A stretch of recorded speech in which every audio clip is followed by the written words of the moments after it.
Usa teu servo em tuas mãos como instrumento, como sempre tu tens feito. Fala com a tua igreja, com o teu povo, através da palavra, é a nossa oração. Cumprimento a amada igreja com a paz do Senhor. Pode tomar os vossos lugares, irmãos. Nós queremos, antes de ler um texto bíblico, parabenizar também o nosso evangelista, irmão Alceu. Nesta semana esteve aniversariando. Que Deus abençoe grandemente a sua vida. Pastor Leonardo também, anteontem esteve de aniversário. E nós louvamos a Deus pela vida do evangelista Gilmar, da irmã Celina, que também fizeram aniversário de casamento no dia de ontem. E vários outros irmãos, né? A irmã Tânia, Deus abençoe grandemente os nossos aniversariantes. Também é uma alegria estar aqui juntamente com o evangelista Oswaldir, a irmã Dilamar. Oswaldir é meu irmão, vocês já notaram, né? Somos gêmeos. E ele disse que eu sou o irmão que ele não teve. De muito tempo nós já temos essa amizade e louvo a Deus pela sua vida, também da sua esposa. Abra a tua Bíblia em Êxodo, capítulo 12, versículos 26 e 27. Vamos meditar na palavra do Senhor nesta manhã sobre a Páscoa, sobre a ceia. Enquanto os irmãos encontram, nós temos aqui um pequeno tijolo. Isso aqui é um projeto do departamento infantil, que estarão no final do culto ali na porta, outras lá na saída da garagem. Os irmãos que puderem, auxiliem. Todo investimento será investido nas nossas crianças, amém? Qual é o valor, irmãs? R$5, tá? E os irmãos poderão levar esse lindo chaveiro para o seu lar. Os irmãos encontraram? Quando vossos filhos vos perguntarem: que cerimônia é esta? Respondereis: este é o sacrifício da Páscoa ao Senhor, que passou por cima das casas dos filhos de Israel no Egito, quando feriu os egípcios e livrou as nossas casas. Então o povo se inclinou e adorou. Agora, primeira carta de Paulo aos Coríntios, capítulo 5, e o versículo 7.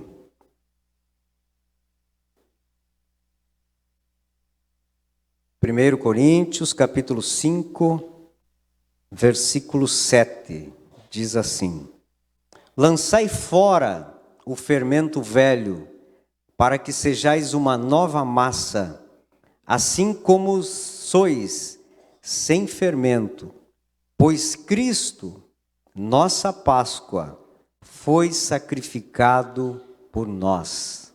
Amém? Querida igreja, nós estamos em um culto de Santa Ceia e esta semana foi bem difícil. Eu, inclusive, falava para minha esposa, para o meu pai, a dificuldade de Deus colocar uma palavra no meu coração para falar nesta manhã.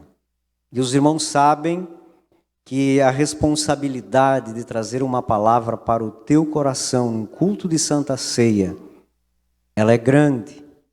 Mas busquei a Deus e Deus foi ministrando ao meu coração para falar sobre esse assunto, a ceia do Senhor. Mas para falar da ceia nós precisamos aprender ou entender algumas coisas da Páscoa judaica, para que possamos aplicar em nossas vidas. Os irmãos vejam que o capítulo 12 do Êxodo, ele institui a primeira Páscoa, e isto foi no Egito, ainda quando o povo de Israel estava escravizado lá no Egito. Podemos dizer que a partir dali Deus libertou o seu povo. A partir daquele momento, os egípcios, de certa forma, empurraram para fora do seu país, da sua nação, aquele povo que estava sendo escravizado. Era a libertação de um povo que estava aproximadamente há 400 anos no Egito, depois que a família de José, família de Jacó, foi para aquela nação. A Páscoa, então, ela é cheia de simbolismos e se tornou uma das festas mais importantes do judaísmo. Era uma festa extensa, de aproximadamente 7 dias, e iniciava com um jantar, um banquete, com cordeiro assado, com pães asmos, pães sem fermento e ervas amargosas. E então, isso trazia ao povo judeu a lembrança dos momentos de dificuldades que esse povo viveu no Egito. E eu creio que esta libertação estava na história e no coração de todo judeu. Inclusive, quando Jesus foi deixado no templo, quando a sua família retornou para Nazaré, ele ficou no templo com 12 anos, foi no final da festa da Páscoa. Então Jesus viveu isso.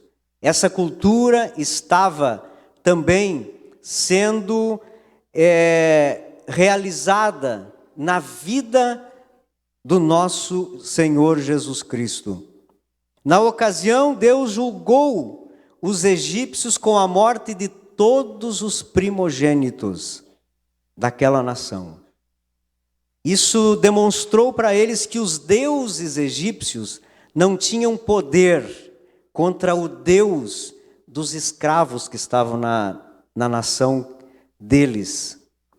E isso levou ao povo entender que o sangue do cordeiro, ele tinha significado naquela ocasião.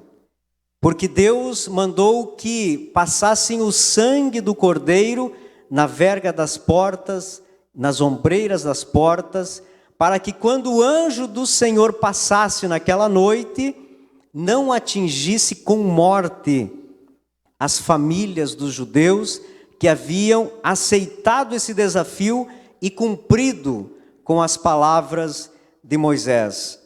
O povo foi protegido pelo sangue do cordeiro, o cordeiro pascual, que o sangue estava nas ombreiras destas portas, na casa de cada um dos judeus. Então, esta celebração mobilizava a nação inteira. A história diz que principalmente os judeus da diáspora, nos tempos de Jesus, aqueles que saíram de Jerusalém, saíram da nação e viviam no reino de Roma, vinham todos para Jerusalém. Era em torno de 60 mil a 180 mil o aumento da população na cidade de Jerusalém durante os 7 dias da festa da Páscoa. Mais ou menos 250 mil cordeiros eram mortos em Jerusalém. Precisava-se muitos sacerdotes para imolar o cordeiro. O córrego que saía do templo demorava semanas para limpar a sua água devido à quantidade enorme de sangue de cordeiros que corria naquele lugar. Os irmãos, imaginem a cena, a quantidade de cordeiros mortos, a enormidade de litros de sangue correndo naquela cidade, mas que não tinham o poder de perdoar nenhum tipo de pecado. Apenas lembravam da libertação daquele povo que saiu do Egito. Jesus tinha esses fatos em sua mente, era a cultura que ele vivia. E nós vamos entender o seguinte: ele sabia que a Páscoa era apenas um simbolismo, um tipo, uma sombra, mas Jesus era o antítipo, a realidade.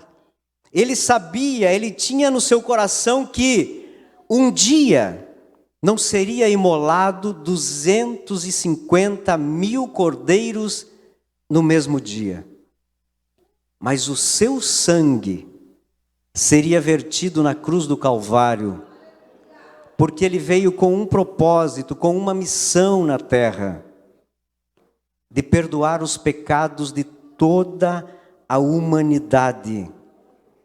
Ele sabia que os primogênitos foram poupados através da obediência das famílias, mas aquele que obedecesse a palavra de Deus a partir daquele momento seria livre não apenas da morte, mas da condenação do pecado que estava levando a humanidade à condenação eterna.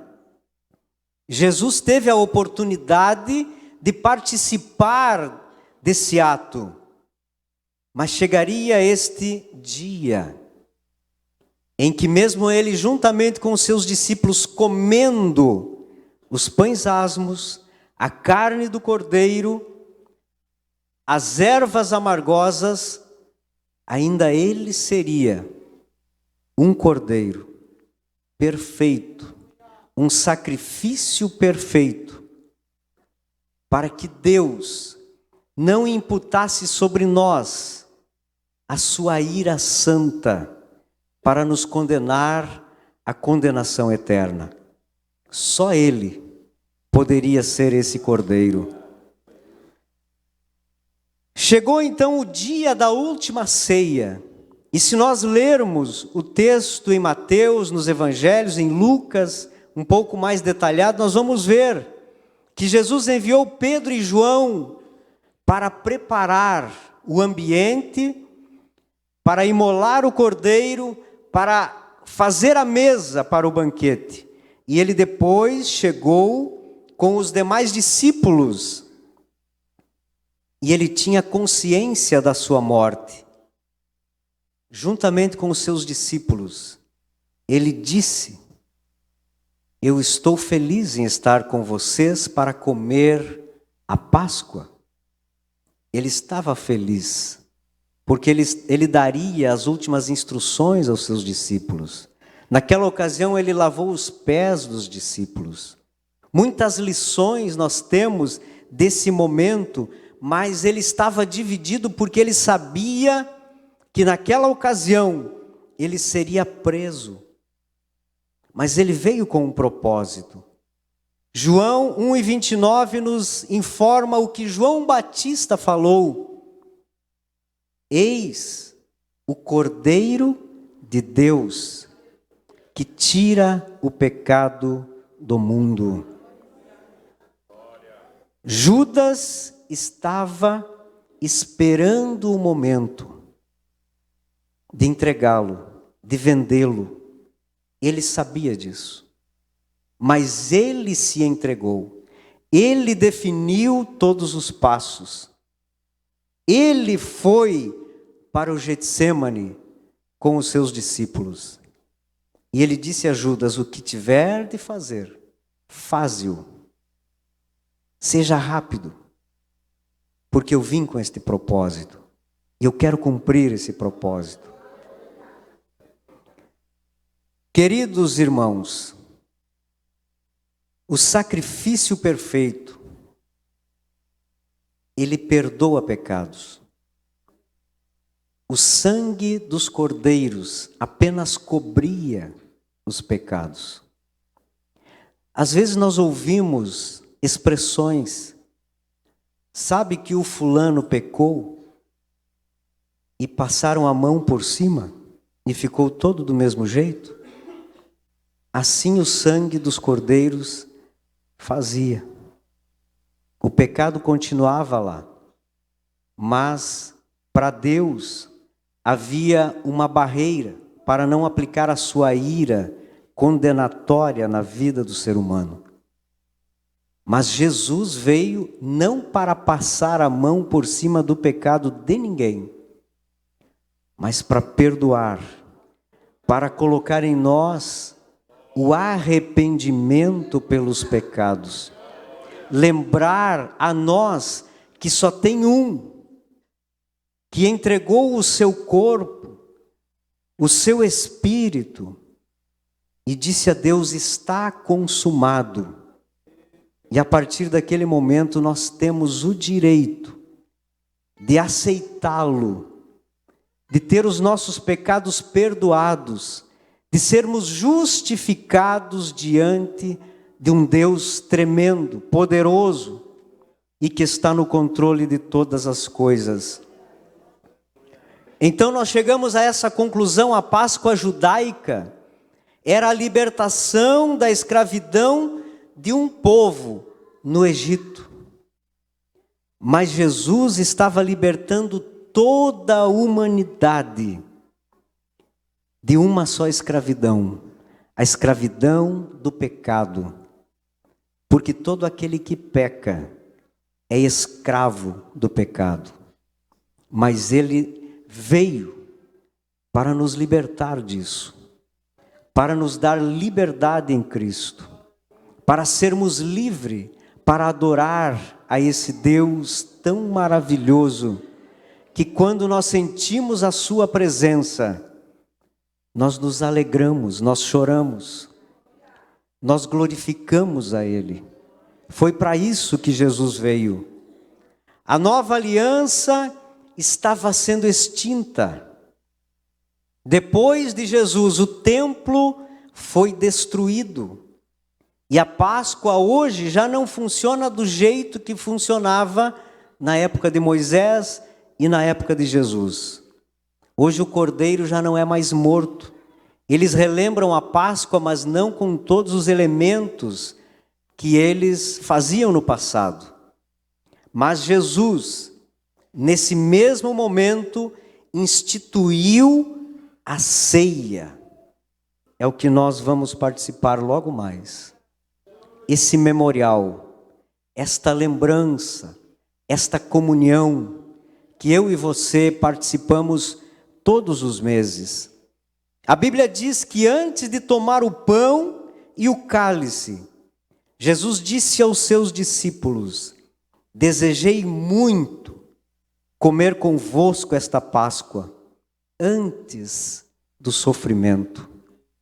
Ele estava com todos os seus discípulos ali. Deu as instruções aos seus discípulos, a fim de não ser esquecido. E quando nós nos reunimos, não apenas nos cultos normais da igreja, mas principalmente no culto de ceia, Ele está presente. Ele está presente. Para saber como nós estamos agindo diante desse ato, dessa instituição, desta ordenança de Jesus para conosco.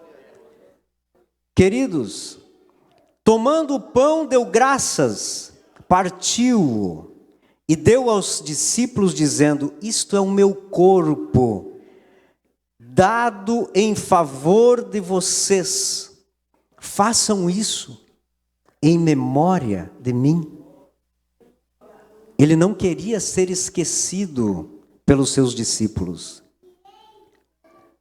Nós podemos analisar uma coisa: quando morre alguém, nós passamos pelo luto, nós nos lembramos dos aniversários, das datas importantes, e a partir de 5 anos, geralmente não sobra nenhuma foto daquele que partiu nas nossas galerias de fotografias em nossa casa. Ele é esquecido, fica apenas na nossa lembrança. E de vez em quando lembramos. E é isso que Jesus não queria que acontecesse com ele. Ele queria ser lembrado a cada momento que os seus discípulos partissem o pão, fazerem isso em memória dele, relembrando o sacrifício na cruz do Calvário. Mas ele também toma o cálice e diz: este cálice é a nova aliança no meu sangue, derramado em favor de vocês. Ele estava dizendo para eles: não haverá mais um rio de sangue de animais, mas uma gota do sangue que eu derramarei sobre vocês perdoa todos os pecados da humanidade. É por esse sangue que nós estamos aqui. É por esta carne que nós aqui estamos, com o coração quebrantado diante desse Deus, que entregou o seu Filho, porque nos ama, independente daquilo que fazemos, daquilo que praticamos, de quem somos. Ele transforma, Ele muda o cativeiro, Ele liberta o homem do seu pecado e leva para os céus, simplesmente por crermos no sacrifício, no sangue derramado. Mas Ele quer ser lembrado por você, não uma vez por mês na ceia, mas todos os dias, quando nós dobramos os joelhos para agradecer a Deus, quando nós pedimos a Deus segurança, bênçãos dos céus, Ele está presente, ouvindo cada palavra, estendendo a sua mão sobre nós para nos livrar dos ataques do inimigo. Sabemos que o pão é o símbolo do corpo de Jesus e o vinho era o seu sangue.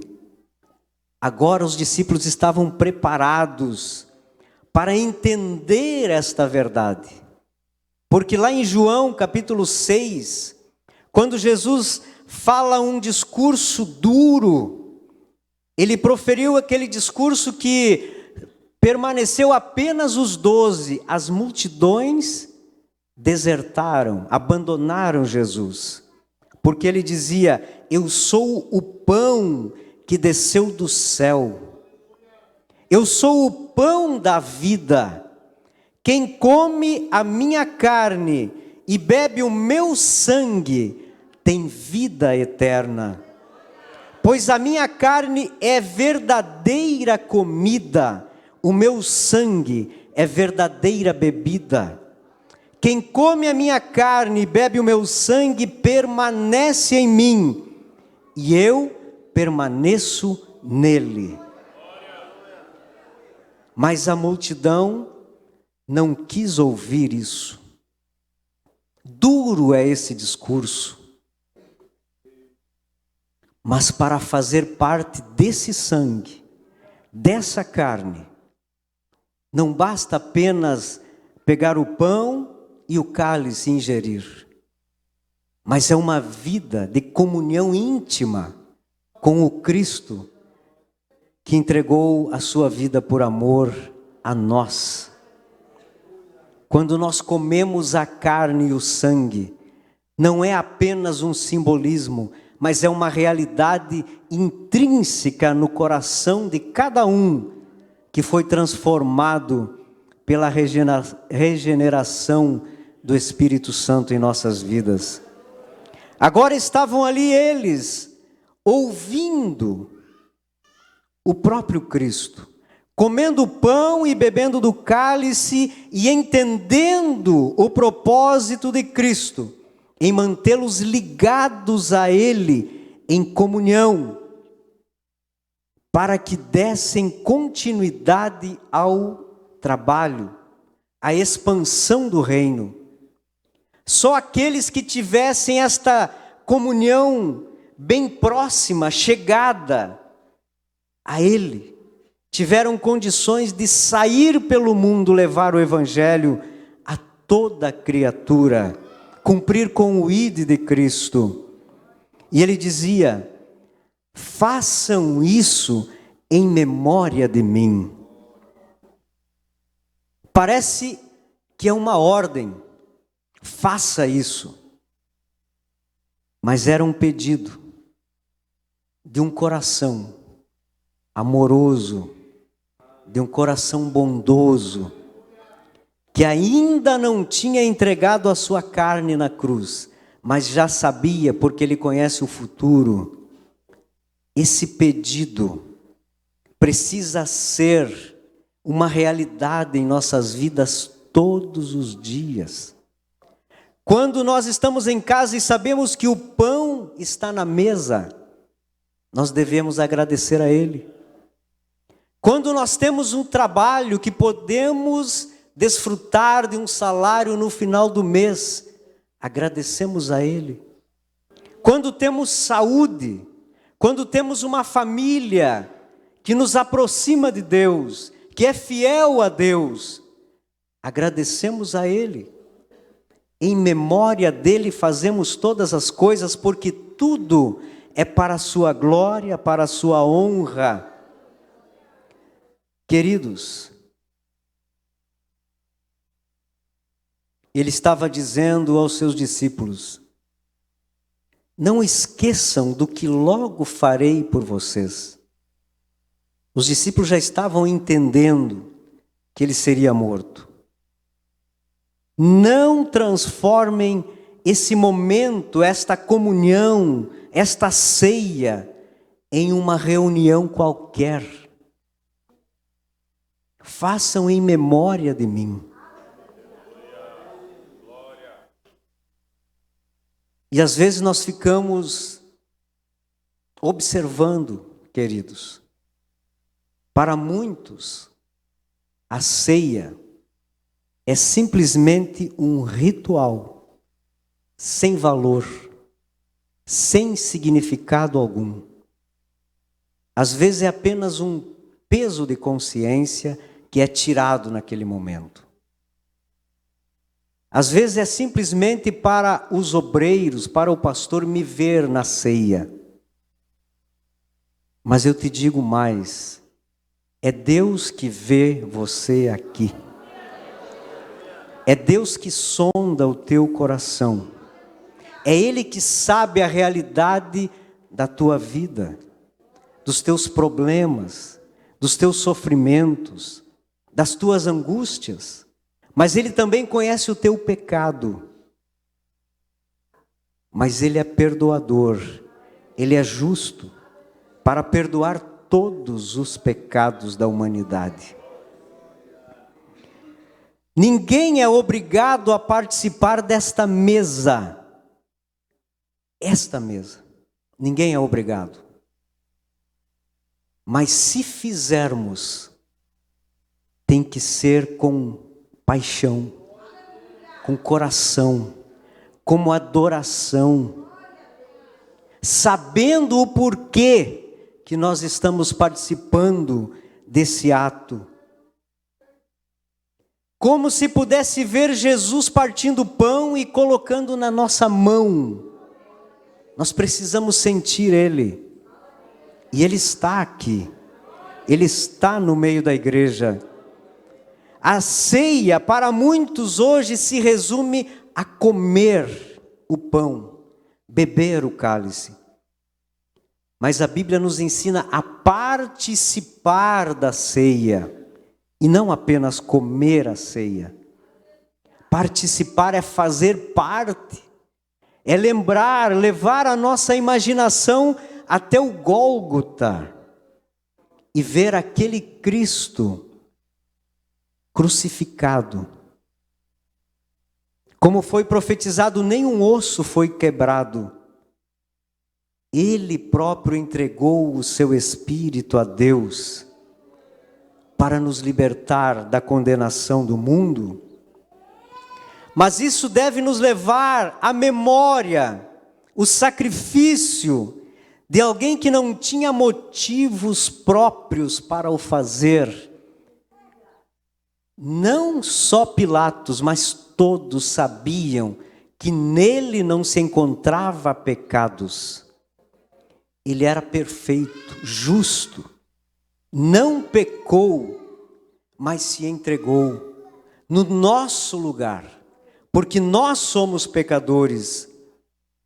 O único motivo que levou Jesus à cruz é o pecado que nos escraviza, que tão de perto nos rodeia, o inimigo que nos tenta a pecarmos contra Deus. Esse foi o motivo de levar Cristo à cruz, para nos libertar da opressão do inimigo. Então, participar da ceia não é somente um privilégio, mas é gratidão a Deus. Deve ser feito com alegria, com louvor, com adoração ao nosso Deus. Porque muitas religiões que estão por aí não têm um Deus como nós temos. O Deus deles está morto. O nosso está vivo. Aquele que entregou a sua vida por nós, ressuscitou ao terceiro dia, e está à direita de Deus Pai, e intercede por nós.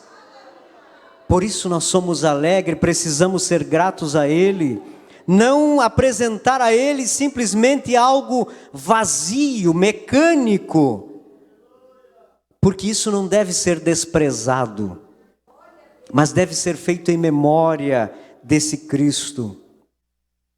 Mas o que estamos vendo hoje, para muitos, a ceia já é desnecessária. Os irmãos têm noção da quantidade de membros que nós temos em Uruguaiana? E aonde estão? Por que não estão na ceia? Ah, mas vão vir de noite. Amém. Mas mesmo nós tendo o dobro de pessoas que estão aqui, ainda tem membros que não participam da ceia do Senhor. Não valorizam a ceia. Não valorizam o sacrifício de Jesus Cristo. Mas a igreja de Jesus, aqueles que obedecem a sua palavra, que cumprem com as ordenanças, aqueles que têm comunhão com Deus, eles se esforçam, são comprometidos com a palavra de Deus. Porque o reino de Deus, o evangelho, é para quem é comprometido com Deus. Deus não compromete nada a ninguém que não se compromete com Ele. Às vezes nós queremos exigir de Deus. Nós falávamos no rádio com o evangelista Pedro, quinta-feira. Nós ouvimos, muitas vezes é força de expressão, Deus, vai lá em tal lugar, visita o fulano. Mas por que eu não vou visitar?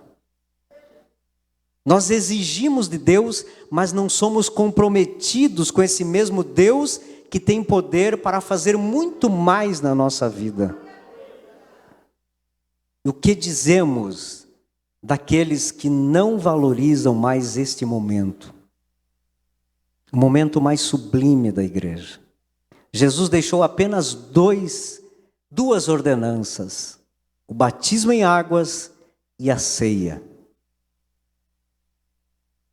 E nós cumprimos com o primeiro porque é uma exigência, e deixamos de cumprir o segundo porque não é obrigatório. Igreja, consciência diante de Deus. Precisamos nos conscientizar que Ele quer comunhão. Deus é um Deus de relacionamentos. Nós precisamos lembrar, nós precisamos viver esse momento da ceia. Muitos comparecem ao culto, mas simplesmente bebem, como a própria Bíblia diz, sem discernir o corpo do Senhor. A ceia, ela deve ser vista como uma convocação aos santos. Não é um convite, é uma convocação. Isso deve estar na nossa agenda, para não deixarmos de participar, mas nos compromissar com o Deus para estarmos aqui. Porque Ele observa as nossas atitudes perante estes elementos. Ele observa o nosso coração, como estamos. Ele sabe a nossa realidade. E nós precisamos estar limpos, aptos diante desse Deus, que é santo. Mas como devemos participar da ceia? Primeira coisa, após um autoexame, consciência, antes de vir para a ceia, quantos dobraram os seus joelhos para pedir a Deus perdão, Senhor? Eu não sei o que nós enfrentamos, eu não sei o que saiu da tua boca, qual o pensamento que veio ao teu coração, que talvez isso confrontou Deus, talvez isso não está na vontade de Deus, talvez isso fere os princípios e valores cristãos.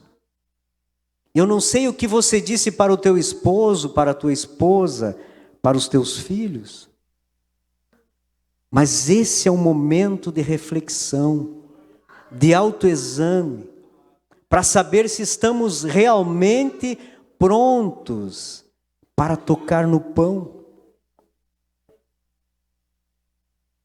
Discernindo o corpo do Senhor, isso é não minimizar os elementos da ceia,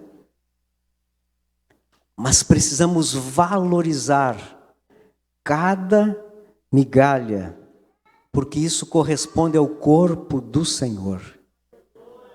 Não é o corpo, mas é o simbolismo do corpo do Senhor. Quando apresentamos a Deus os nossos elementos, quando nós oramos pelo cálice e pelo pão, eles se tornam sagrados. Por isso nós não damos às crianças, por isso nós não damos para aqueles que não são batizados, para aqueles que não estão em comunhão com a igreja e com Deus. É um momento propício para receber as bênçãos da parte de Deus. A ceia é mais do que a unção com óleo. A ceia tem poder, porque quando nós temos comunhão com Deus, nós temos vitória, nós temos bênçãos, nós somos agraciados com a sua segurança. Nós somos filhos de um Pai amoroso e poderoso que não nega bênçãos aos seus filhos. E a ceia nos traz alívio, nos traz gozo, nos traz alegria em saber que nós temos parte na mesa do Senhor. A ceia é para os discípulos. Jesus levou apenas os 12 para a ceia. E ainda sabia que Judas o trairia. O que isso quer dizer a nós? Vocês já viram que alguém está dizendo por aí que a ceia é para todos que se examinarem, podem participar da ceia. Mas se fosse assim, Jesus teria convidado toda Jerusalém para a ceia com Ele. É para aqueles que têm compromisso com Ele. É para aqueles que realmente entregaram a sua vida a Ele. Desceram as águas batismais, cumprem com o propósito de uma vida cristã de bom testemunho. fugindo do pecado, andando na vontade de Deus. A ceia é para esses, é para mim e para você, que todos os dias nos esforçamos, pegamos a nossa cruz, renunciamos muitas coisas para seguir a esse Cristo que nos deu o caminho até os céus. Não é para qualquer um, é para os santos lavados e remidos pelo sangue do Cordeiro. Deve ser um momento profundo de louvor e adoração a esse Deus. Na ceia, é o culto que nós oramos e pedimos: Deus, se manifesta no meio da igreja. Que o Teu Espírito Santo se mova entre nós. Que nós não venhamos ir para os nossos lares do mesmo jeito que entramos neste lugar. Porque nós viemos para derramar a nossa alma como libação a Deus, como sacrifício a Deus, para adorá-lo na beleza da sua santidade. Deixarmos lá fora tudo aquilo que impede a nossa comunhão com Deus. Deixar as mágoas, os atritos, os problemas, as preocupações, e vir à casa do Senhor livre de todas estas coisas, limpo, para poder participar da mesa. E por último, tem muitas outras coisas que nós poderíamos falar, mas a ceia é incompatível com a duplicidade de uma vida espiritual. Não é para aquele que está com o pé na igreja, pé no mundo. Não é para aqueles que aos domingos participam do culto e na segunda até sábado fazem qualquer coisa que desagrada a Deus. Duplicidade de vida espiritual. Paulo falou sobre isso. Não se pode assentar na mesa do Senhor e na mesa dos demônios, em 1 Coríntios 10, 21. Vocês não devem beber do cálice do Senhor e do cálice dos demônios. É para santos, é para comprometidos, é para crentes, é para aqueles que renunciam muitas coisas que o mundo oferece. Mas infelizmente muitos estão brincando com coisa séria. Quando nós éramos garotos, nós ouvíamos muito isso dos pais: não brinca com coisa séria, não brinca com isso, Deus não gosta disso. Isso parece que caiu no mar do esquecimento. Mas em Gálatas 6 e 7 diz assim: não se deixem enganar, de Deus não se zomba. Eu ouvi um testemunho, não sei se é verdade, mas foi contado que alguém em pecado foi alertado por um profeta: não participe da ceia, senão você vai morrer. E aquela pessoa, para não externar o seu pecado e achar que tomando a ceia estaria tudo bem, ele participou da ceia. Deus fulminou ele, matou. No velório, o corpo estava inerte no caixão. Chegou alguém e disse: coloque para fora o meu corpo e o meu sangue, porque você não faz parte dele. E o defunto expeliu o suco e o pão.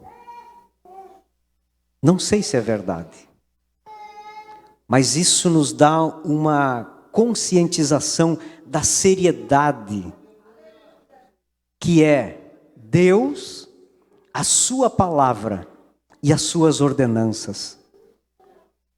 E nós não precisamos cair num erro como esse para entendermos que não precisa termos vergonha de pedir perdão pelos nossos pecados, porque já estão perdoados. Basta aceitarmos, basta o arrependimento para termos consciência limpa de participar da mesa do Senhor. Queridos irmãos, Deus exige santidade. Não podemos brincar com aquilo que é sagrado. Nós prestaremos conta de tudo. E infelizmente, para muitos, a colheita não será boa. Quem planta abrolhos, colhe abrolhos. Não plantemos o que sabemos que trará consequências drásticas na nossa vida. Muitas vezes nós ansiamos por ser convidados para grandes banquetes, festas de homens. Homens importantes aqui, na terra. Mesas bem servidas. Mas aqui está a mesa mais importante da igreja. Você pode não ser convidado para o aniversário, para o casamento, para as bodas, mas aqui está a mais importante. Se você está sendo convidado aqui, glorifique a Deus, agrade a Deus, porque o ser mais supremo, majestoso, poderoso do universo te convida para essa mesa. Esse é o meu corpo que é dado por vós. Esse é o sangue derramado, o sangue da nova aliança derramado por vocês. Esta é a mesa importante da igreja. E Ele nos convida a vir, participar, relembrar o sacrifício, com coração puro, sem rancor, sem mágoas, de mãos limpas, de lábios puros e purificados, para fazermos parte com Ele nesse momento. São exigências, e se não tivermos como a palavra nos ensina, sofreremos as restrições, por não reconhecermos o que Ele fez por nós. Estas restrições precisam estar na nossa mente. Por isso eu digo a você, não recuse a mesa do Senhor. Não troque esse momento por qualquer outra atividade, mesmo que seja muito importante para você. Deus deve ser prioridade na nossa vida. Estar com Ele é prioridade. Ah, mas eu recebi o irmão Coutinho, então não vou vir na igreja, eu vou ficar com ele. Faz tempo que eu não vejo os meus pais e vieram me visitar, então eu vou ficar em casa. Não desvalorize a ceia do Senhor. Esta mesa é a nossa mesa. Aqui, nesta mesa, irmãos, não há honrarias humanas. Tudo que é de homens cai por terra. Diante dessa mesa nós somos todos iguais, todos irmãos, todos pecadores, todos necessitados do perdão dos nossos pecados, de libertação por quem nós somos. Nós estamos todos nivelados como ovelha do aprisco do Senhor, como noiva do Cordeiro. É aqui que nós entendemos que somos pecadores, que somos negligentes, que precisamos de Deus nas nossas vidas. Nessa mesa só não teve lugar aquele que o traiu, que o trocou, que o vendeu. Não troque, não venda, não deixe de vir, porque senão nós estamos agindo como Judas agiu, traindo Jesus. Será que Jesus merece a traição do seu povo? Por tudo que ele fez por nós? O crente que ama a Deus, nada importa mais do que estar na sua presença. Deus disse a Moisés lá no deserto: eu não deixarei faltar nada para vocês, pode ir. Só uma coisa, a minha presença não vai. E Moisés tinha tudo para ir. Senhor, sem a tua presença, nós não nos movemos daqui.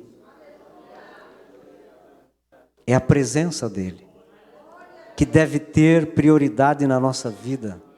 É a presença de Jesus Cristo que nos faz melhores a cada dia. É a comunhão com ele que nos leva a ter mudanças no nosso vocabulário, nas nossas atitudes, no nosso testemunho. É só ele, nada além disso. Amamos a ele. Mas uma coisa para finalizar: um dia não será essa mesa aqui. Um dia não precisar as irmãs virem mais cedo para picar o pão, para encher os cálices. Num abrir e fechar de olhos. Num abrir e fechar de olhos.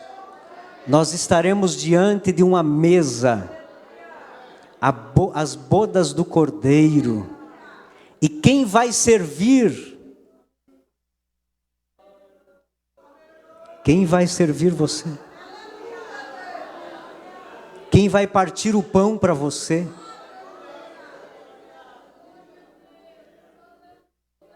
Nós estaremos lá com ele para toda a eternidade.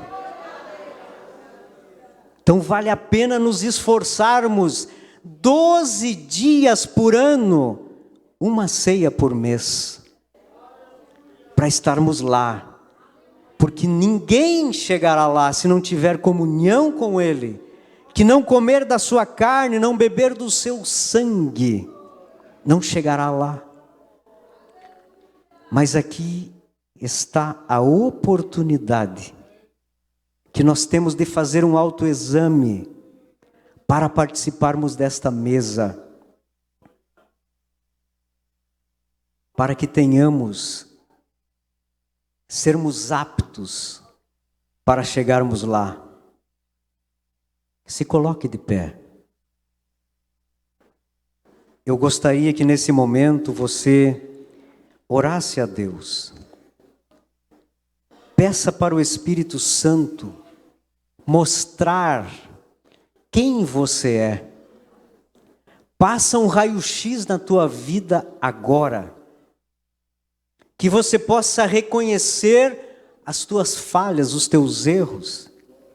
Mas que você também tenha consciência que Ele está aqui, perdoador, salvador, pronto para nos dar vitória, para nos fazer verdadeiros cristãos transformados pela palavra de Deus. Entrega totalmente a tua vida nas mãos dEle, e Ele fará maravilhas na tua vida. Nós vamos orar, e se você tiver, irmãos, isso é muito importante. Antigamente, sempre nesta oração, após a mensagem, antes da ceia, o pastor dizia: se alguém tem algo contra o seu irmão, procure. Eu cansei de fazer isso, mas hoje Deus me ordena a dizer novamente: se tu tem alguma coisa contra o teu irmão, vai até ele, resolve o teu problema, para depois participar desta mesa. Esta aqui é mesa de comunhão, é mesa de santificação. E ninguém deveria participar desta mesa se não estiver bem com o seu irmão e com Deus, o nosso Pai. Enquanto nós oramos, você pode fazer isso. O irmão Gilney passa aqui e ore pela igreja do Senhor. Oramos, irmãos. Maravilhoso Deus e Pai que está no céu. É no nome de Jesus, teu amado Filho, que nós queremos te glorificar e te adorar por este culto maravilhoso, por esta ceia, por este momento de comunhão. Graças te damos pela tua palavra, Senhor. A tua palavra é poderosa, ela é viva, ela é eficaz. Ela penetra, Senhor, aleluia, na divisão da alma, do espírito. Ela nos faz entender, compreender, Senhor, a tua vontade. Muito obrigado porque um dia do Calvário derramou a tua alma por nós. Tu deu a tua vida, tu derramou o teu sangue inocente, para que hoje tivéssemos vida e vida com abundância. Tu és a nossa esperança, Jesus, tu és a nossa alegria, tu és a nossa paz, tu és tudo que temos. Estamos aqui para te adorar nesta manhã, Senhor, reconhecendo tudo que tens feito por nós. Aleluia, todos os benefícios alcançados, Senhor, pela tua obra gloriosa na cruz.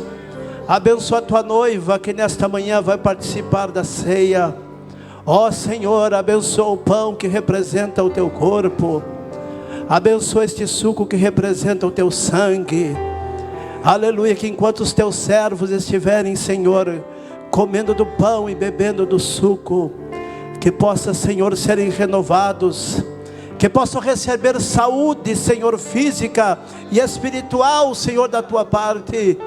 Senhor, ajuda-nos nesta manhã, Senhor, te glorificar e te adorar por tudo que tens feito. E sabemos que um dia, na eternidade, nós estaremos junto a ti, naquele grande banquete celestial, Senhor, participando contigo da ceia. Essa é a nossa esperança. Obrigado por esta manhã abençoada, é a nossa oração, no nome de Jesus. Amém.